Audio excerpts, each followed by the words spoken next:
ज्या रशियाकडून सवलतीच्या दरात तेल खरेदी करून भारताने आजपर्यंत नफा कमवला, त्याच रशियाकडून तेल खरेदी करण्यासाठी आता भारताला जास्त पैसा मोजावा लागत आहे.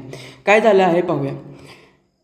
1 ऑगस्ट 2025च्या आसपास भारतावरती अमेरिकेने 25% टॅरिफ लावला होता. 27 ऑगस्टच्या आसपास अमेरिकेने भारतावरती आणखी 25% टॅरिफ एक्स्ट्रा लावला. कारण हे दिलं गेलं की भारत रशियाकडून तेल इम्पोर्ट करून एक प्रकारे रशिया युक्रेन वॉरमध्ये रशियाला फंडिंग करत आहे. त्यानंतर भारतीय कंपन्यांनी रशियाकडून ऑइल इम्पोर्ट करणं कमी केलं आणि म्हणूनच फेब्रुवारी 2026मध्ये अमेरिकेने भारतासोबत एक ट्रेड डील केली. या ट्रेड डील अंतर्गत भारतावरचा टॅरिफ 50%वरून कमी करून 18% करण्यात आला. पण त्याचबरोबर भारतावर एक अट टाकण्यात आली, ती म्हणजे भारताने अमेरिकेकडून जास्त ऑइल इम्पोर्ट करावं.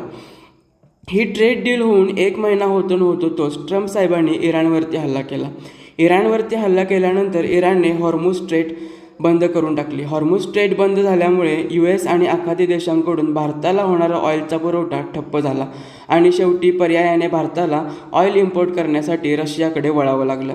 यावेळेस जेव्हा आपला भारत रशियाकडे गेला तेव्हा रशियाने भारताला स्पष्ट सांगितलं की यावेळेस आम्ही तुम्हाला सवलतीच्या दरात तेल देणार नाही, तर उलट तेलाच्या ज्या सरासरी किंमत आहे, जागतिक सरासरी किंमत जी तेलाची आहे, त्याच्यावरती आम्ही तुमच्याकडून $14 एक्स्ट्रा चार्ज करणार. आणि मार्चमध्ये रशियाने भारताकडून $14 प्रति टन एक्स्ट्रा चार्ज केला आणि हाच दर आता रशियाने एप्रिलमध्ये भारताकडून $77.8 एक्स्ट्रा चार्ज केलेले आहेत प्रति टन.